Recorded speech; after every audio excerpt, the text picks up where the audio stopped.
ইউনিভার্সিটির যিনি ভিপি হয়েছেন তাকে কি ম্যাজিস্ট্রেসি পাওয়ার দেওয়া হয়েছে?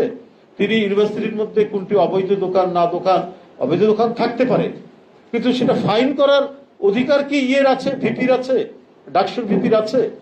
তিনি সেটা ফাইন করে ৩,০০০ টাকা ফাইন করে সেটা আবার নিচ্ছেন পার্টির কি বলে ওদের ওটাকে বাইতুল মালে জমা দিচ্ছে।